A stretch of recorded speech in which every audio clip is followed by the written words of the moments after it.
Parte tercera, capítulo 2. De la instrucción religiosa. Todo ha de comenzar por Dios, ad omne principium, decían hasta los gentiles. ¿Cuánto más deben decirlo los cristianos que conocen por la fe que todo depende de Dios? ¡Dios! ¡Qué palabra tan admirable!, exclamaba San Agustín. 4 letras nada más, pero en ellas está la síntesis de todas las ciencias y el secreto de toda felicidad. En el largo camino que hay que recorrer para llegar a las sublimidades de la ciencia humana, los maestros empiezan por la A, primera letra del humano lenguaje. ¿Queréis dar a vuestros hijos, padres de familia, la primera lección de educación cristiana? Sentadlos sobre vuestras rodillas y habladles, ante todo, de Dios, principio y fin de todas las cosas. El gran maestro. Seguid la norma de conducta del maestro de todos, Dios. ¿Habéis leído alguna vez en las Divinas Escrituras que el Señor exhortara a los hijos de los hombres a resolver los difíciles problemas de la trigonometría, a estudiar las leyes admirables de la astronomía, a investigar las causas de todas las cosas, a adquirir, en fin, vastísimos y profundos conocimientos de los animales, de las flores, de los peces, de la tierra, del agua, del fuego, de toda la naturaleza? Ha puesto como condición esencial para dispensarnos su amistad y recibirnos en su reino, que seamos ingenieros, mecánicos, abogados, médicos, oradores, astrónomos, geólogos, sociólogos, filósofos y qué sé yo cuántas cosas más tan estimadas y aplaudidas entre los hombres. No. En las Divinas Escrituras, nuestro Padre Dios nos ha señalado a todos la misma carrera, la carrera de la religión. Él es infinitamente sabio, pero no desea que nosotros, sus hijos, sobresalgamos en otra ciencia que en la ciencia de la religión. A los padres solo impone una cosa, que enseñen a sus hijos la religión. Oíd cómo hablaba a los padres judíos. Estos mandamientos que hoy te doy estarán en tu corazón, y los contarás a tus hijos, y meditarás en ellos sentado en tu casa, y andando de camino al levantarte y al acostarte. Contarás a tus hijos y nietos cuántas veces aplasté a los egipcios, y los milagros que con ellos hice, para que sepan que yo soy el Señor. Guarda las palabras de mi ley, tú y tus hijos eternamente. Muchas veces les has de referir a tus hijos las plagas y desventuras que les vendrán si no temen a su Dios y Señor y se apartan de todo mal. Poned todo vuestro corazón en mi ley, si queréis ser felices, y mandad a vuestros hijos que las observen y así prosperarán en todos sus caminos.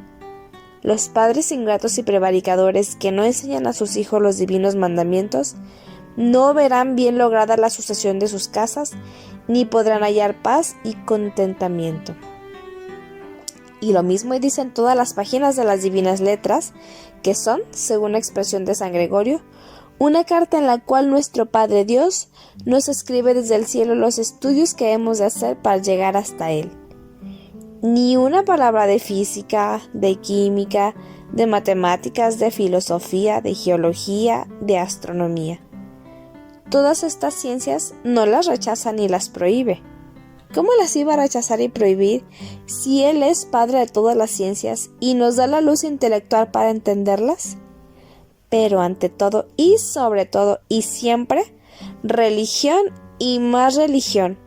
Ese es su único programa. ¿Quién lo comprendía bien en el mundo antiguo? Nadie. Ni los brahmanes de la India, ni los bonzos de la China, ni los sacerdotes egipcios, ni los rabinos judíos, ni los filósofos griegos, ni los poetas romanos eran capaces de explicar a los niños y a los ancianos, a los padres y a los hijos esta asignatura, a la vez tan difícil y tan trascendental de la doctrina del cielo. Era por consiguiente necesario que viniera el gran maestro, el doctor de la humanidad, Jesucristo.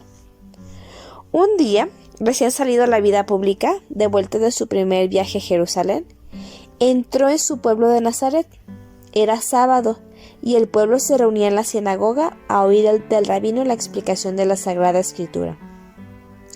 Pero aquel día, Jesús, el hijo del carpintero, Se adelantó al rabino, y como si ya no fuese carpintero, sino maestro, se sentó con mucho dominio en la cátedra, tomó la Biblia que debía explicar, la abrió y leyó este versículo. El Espíritu del Señor sobre mí, porque Jehová me ha ungido y me ha enviado a evangelizar a los pobres. Y plegando el libro les dijo a todos con augusta dignidad: hoy se cumple en mí esta profecía. Y verdaderamente, desde entonces hasta el momento de su muerte, no cesó de predicar. En los caminos predicaba, en las calles predicaba, en los pueblos predicaba, en las ciudades predicaba, en las sinagogas predicaba, subía a las colinas, se sentaba sobre el verde césped y predicaba, entraba en un barquichuelo, las gentes se apiñaban en las orillas y predicaba, se sentaba por caridad a algún banquete y predicaba, reposaba sobre el brocal de un pozo, encontraba allí una mujer pecadora y predicaba. Venían niños, jóvenes, doncellas, ancianos, sabios, ignorantes, ricos, pobres, todos arrastrados por no sé qué divino que brillaba en su rostro, y a todos predicaba. Y era la sabiduría del Padre, y conocía todos los misterios, y poseía a un grado infinito todas las ciencias, y hubiera podido revelar al mundo asombrado las leyes de la gravitación de los astros, la medicina de todas las enfermedades, la constitución física de todos los cuerpos, los secretos de la naturaleza. Jesucristo, hace 20 siglos, enseñando la imprenta, el vapor, la electricidad, el magnetismo, la navegación aérea. Jesucristo, hace 20 siglos, descubriendo el nuevo mundo, hablando todas las lenguas, explicando todas las ciencias, cultivando las letras, la poesía, la pintura, la música, y todo con perfección, con gracia, con sabiduría infinitas. ¡Magnífico, magnífico! Y sin embargo, nada de todo esto.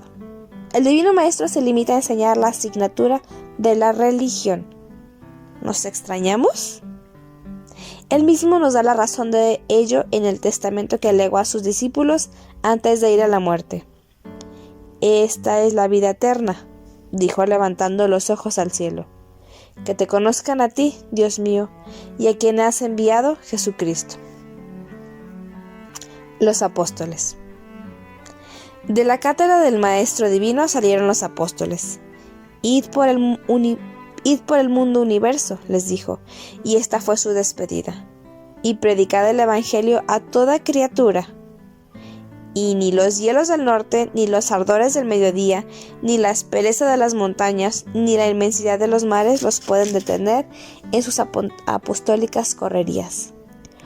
Al pie de las pirámides de Egipto, en las extremidades de la India, en el aerópago de Atenas, donde arengaba a sus compatriotas Demóstenes, en el foro de Roma, donde todavía parecen resonar los últimos ecos de la elocuencia de Cicerón, aquellos humildes pecadores judíos abren su cátedra, y a esclavos y señores, a bárbaros y sabios, a poetas y a filósofos, a cónsules y senadores explican la misma asignatura, la asignatura de la religión. Y la Iglesia por ellos fundada continuó su misión en el mundo, y antes de fundar liceos levantó templos abiertos a todo el mundo, y antes que cátedras puso púlpitos, y desde el principio del mundo católico, cada templo es la universidad popular, y cada púlpito la cátedra sagrada, desde la cual, por 20 siglos, se viene explicando a todos y principalmente a los pequeños el Evangelio, la fe, la doctrina cristiana, el catecismo. Y hay ministros de esa divina religión que escriben versos coronados de gloria, que tocan con dedos prodigiosos, que pintan con maravillosos pinceles, que han robado a los cielos sus secretos y sus arcanos a la historia, que marchan al frente en todos los ramos del saber humano. Pero, sin embargo, al verlos subir al púlpito, la Iglesia los detiene y les dice: predicad solo a Jesucristo y a Jesucristo crucificado. Pero vivimos en el siglo XX, somos muy sabios, tenemos vapores, telégrafos, automóviles, globos. La electricidad está a nuestro servicio. La tierra nos abre sus tesoros. La historia nos enseña de par en par la verdad de las pasadas generaciones. La critica, la filosofía, la geología, la paleontología. Todas las ciencias naturales nos revelan cada día nuevos misterios. Tenemos la embriaguez de la ciencia, mejor diré, la embriaguez del orgullo. Y en el delirio de nuestra estúpida vanidad, nos hemos olvidado de la principal asignatura, de la asignatura de la religión. En medicina, en leyes, en mecánica, en qué sé yo cuántas cosas más. La mar de listos, una barbaridad de sabios y sobresalientes. Pero en religión, tontos de remate, necios de cal y canto, suspensos. Por eso, sin duda, ha dado Jesucristo a su iglesia en estos últimos tiempos el Papa que nos convenía, Pío X, el Papa del Catecismo. Puesto en el más alto trono del mundo, dice un autor, colocado en la silla más elevada, si no está en el cielo, toca con él y vive continuamente unido a él, porque el Espíritu Santo reposa sobre su cabeza. Desde esas celestiales alturas ha lanzado esta voz que ha resonado en todo el mundo: ¡Catecismo! ¡Catecismo! Y él mismo ha bajado de su elevado trono para explicar el catecismo, es decir, la asignatura de la religión, a uno de los más rudos e ignorantes en su propio Palacio del Vaticano.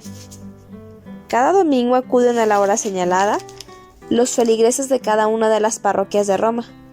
Entran en el Vaticano y se reúnen en el patio de San Dámaso. Y cuando ya todos los que han de asistir están reunidos, aparece en un ascensor el Papa. Él desearía ir en persona un día a una, otro a otra de las parroquias de Roma. Pero preso en el Vaticano no puede salir. Y en vez de ir él, llama cada domingo a una de sus parroquias para tener el gusto de enseñar a todos, a los rudos, a los pequeños, a las mujeres, a los obreros, a los viejos, el catecismo. Y se sienta en medio de todos y les explica la lección del día. Y acabada la hora, se despide de sus discípulos y por el mismo ascensor en que bajó, se aleja, mirando cariñosamente a sus hijos que desde abajo le miran, como los apóstoles miraban a Cristo al subir al cielo. Al verlo, todos le aclaman y levantan hacia él las palmas y le despiden con tan tierna efusión que alguna vez el Papa ha tenido que pararse en los aires, en su ascensor, para responder, agradecido, a los hijos que desde abajo parecían retenerlo con sus voces y darles de nuevo su bendición. Padres cristianos, modelos no os faltan, ahí los tenéis. Jesucristo, los apóstoles, el Papa. Como Jesucristo habéis sido ungidos, no para enseñar a vuestros hijos la ciencia humana, que hincha, y a vuestras hijas las coqueterías mundanas, que corrompen, sino a hijos e hijas la ciencia divina, que salva. Como los apóstoles, recorred todos los ámbitos de vuestra casa, predicando a toda vuestra familia el santo evangelio que santifica. Como el Papa, reunid a vuestro alrededor a todos los feligreses amadísimos de vuestra pequeñísima parroquia doméstica y enseñarles el catecismo que lleva al cielo. Muerte de una madre. ¿Queréis ver un ejemplo que os admire, que os aliente, iba a decir que os confunda? Leed este sublime testamento. Es de Leonor de Berg, duquesa de Bouillon. La primera vez que lo leí, no lo pude remediar, las lágrimas brotaron de mis ojos. Hay tan pocas madres así. Quedó viuda con 5 hijos y 5 hijas, y como los demás parientes eran herejes calvinistas, la piadosa madre puso todo su empeño en enseñarles la verdadera fe de Cristo. Con qué talento la explicaba, con qué viveza la defendía. Y cuando les decía que debían estar dispuestos a dar por ella hasta su sangre, lo hacía con tal fervor que todos sus hijos entusiasmados le respondían: «No temas, mamá, que antes moriremos todos que faltara nuestra fe». Y lloraban. La noble viuda, comprendiendo que, aunque joven todavía, su fin estaba cercano, temiendo como prudente por la fe y la virtud de aquellos hijitos de su alma que dejaban el mundo expuestos a tantos peligros, redactó un testamento que les leyó con solemne dignidad e inefable ternura, emocionadísima y regándolo con sus lágrimas. Entre otras cosas decía así: 10 hijos me ha dado Dios, y yo los he amado por Él y para Él. Les he enseñado a amar al Señor, y todo mi empeño ha sido grabar en sus corazones la fe de mi divino Salvador. Dios ahora me llama así, y yo vuelvo a Él presurosa, porque es dueño de la vida y de la muerte. Tranquila, porque he llorado mis pecados. Confiada, porque ha muerto, Él mismo por mi salvación. Contenta, porque bien pronto va a acabar las penas y dolores de la vida. Felicísima, porque espero ir a mi Dios a verlo y gozarlo por toda la eternidad. Mis hijos amadísimos quedan en el mundo. Los pongo en las manos de mi Señor Jesucristo y bajo el manto y protección de su madre, y madre también la mía, la Virgen Santísima.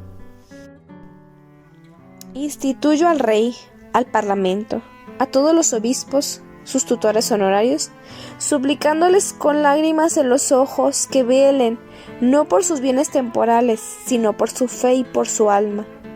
Mando a mis 5 hijos y 5 hijas que se junten algunas veces y que lean juntos este testamento, para que con su lectura se afirmen en la fe católica. Les pido de rodillas, por el amor que siempre me han tenido, que lean el Evangelio y estudien mucho la doctrina cristiana, para que, viviendo entre herejes, si tienen que vivir, sepan defenderla y conservarla intacta. Si alguno de ellos llegara a hacer traición a su fe, quiero que los demás no le consideren como hermano, sino como baldón y afrenta de la familia. Y luego dispuso que todos lo firmaran. Poco tiempo después, la piadosa duquesa moría, y desde su lecho de agonía, mirando por última vez a aquellos 10 hijos de su corazón, les dijo con suavísima ternura y heroica entereza a la vez: en el día último, cuando todos resucitemos, yo os buscaré y os miraré. Y si alguno hubiera faltado a su fe, le diré: vete, maldito y desgraciado, vete, pérfido y traidor. Has faltado a Dios, a la Iglesia, a tu madre y a tu fama. Vete, no te reconozco por hijo. Esto es heroico, sublime. Señor, Señor, danos muchas madres así.